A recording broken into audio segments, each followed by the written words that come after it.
Hi friend, আজকে চলে এসেছি সম্পূর্ণ একটা অন্যরকম ভিডিও নিয়ে। দেখো, জলের মধ্যে একটু নুন দিয়ে পাস্তাগুলোকে সিদ্ধ বসিয়ে দিলাম। পাস্তাগুলো সিদ্ধ হতে দিয়ে দিয়েছি। দেখো সিদ্ধ হচ্ছে পাস্তাগুলো। এর মধ্যে চলো কি কি সবজি কেটে রেখেছি সেগুলো তোমাদের দেখিয়ে দিই। দেখো, ক্যাপসিকাম, গাজর, কাঁচা লঙ্কা, রসুন আর পেঁয়াজ, এগুলোকে সবগুলোকে কুচো কুচো করে আমি কেটে নিয়েছি আমার সুবিধা মতো।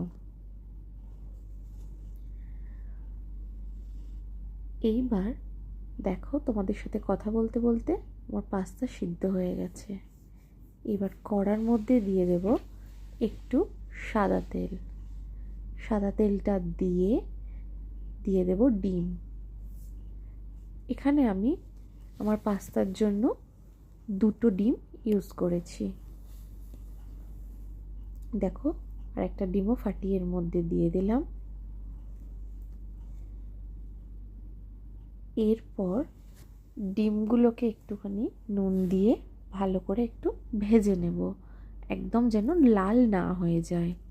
একটু সাদা মতো করেই আমি একটু ডিমগুলোকে ভেজে নেব, মানে নর্মাল যেরকম ভাজে আর কি সেই রকমই দিয়ে। দেখো, ডিমগুলোকে নামিয়ে ওর মধ্যে ওই তেলের মধ্যে একটু যে সবজিগুলো কেটে রেখেছিলাম সেই সবজিগুলোকে সব দিয়ে তার মধ্যে নুন দিয়ে দিলাম। এখানে দেখো দুরকম জিনিস আমি রেখে দিয়েছি। একটা হচ্ছে অরিগ্যানো, যেটাকে কেটে আমি সবজিটার মধ্যে দিয়ে দেব। সবজিটা যদিও আমি একটুখানি তেলের মধ্যে দিয়ে নাড়াচাড়া ভালো করে একটু করে নিয়েছি, নিয়ে তারপর দিচ্ছি অরিগ্যানোটা। অরিগ্যানোটা দিয়ে একটু আবার নাড়াচাড়া করে নেব, একটু ভালো করে এটাকে মিশিয়ে নেব সবজিগুলোর মধ্যে। এরপর দিয়ে দেব সিদ্ধ করে রাখা পাস্তাগুলো। দেখো, পাস্তাটা বাটির মধ্যে ছিল বলে পুরো বাটির মতো একটা শেপে চলে এসছে। যাই হোক, এটাকে খুন্তি দিয়ে আস্তে আস্তে ভেঙে ঠিক করে দেব। দেখো, পাস্তাগুলো ভেঙে গেছে, আবার বাটির মতো যেরকম হয়েছিল সেখান থেকে ভেঙে গেছে আবার। এবার পাস্তাগুলোকে ভালো করে নাড়াচাড়া করব যাতে পাস্তাগুলো আর সবজিগুলো ভালোভাবে মিশে যায়। এবার দিয়ে দেব ভেজে তুলে রাখা যে ডিমগুলো ছিল সেগুলো।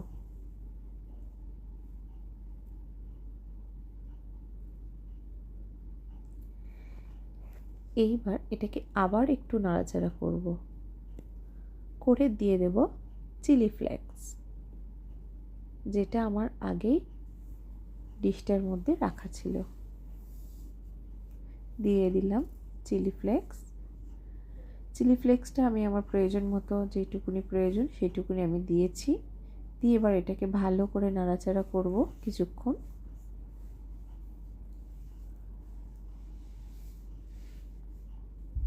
এইবার নাড়াচাড়া কিছুটা করে নিলাম। এবার দিয়ে দেব ডার্ক সস। দিয়ে দিলাম প্রয়োজন মতো ডার্ক সসটা। দিয়ে দেব ভিনিগার।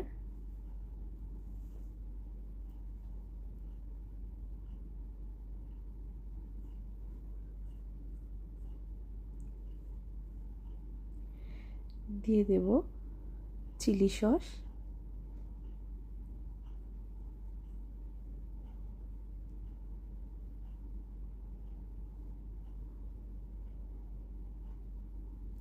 চিলি সসটা আমি প্রয়োজন মতোই দিয়ে নিচ্ছি, আমার যেইটুকুনি প্রয়োজন আমার সেইটুকুনি আমি দিয়ে দিয়েছি।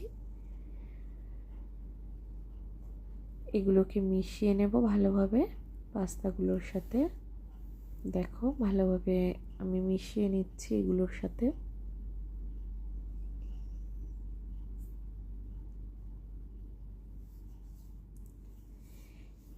এগুলোকে ভালো করে কিছুটা মেশানো হয়ে গেলে দিয়ে দেব টমেটো সস।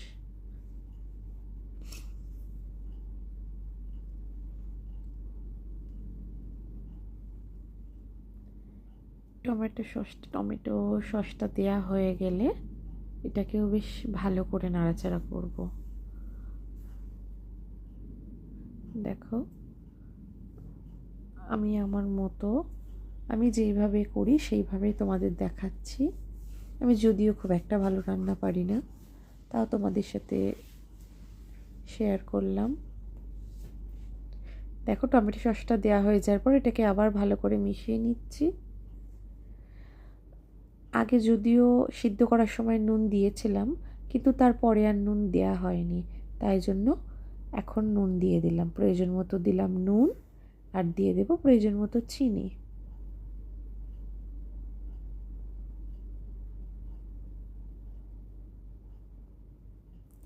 আমি এখানে 3 চামচ চিনি ইউজ করেছি।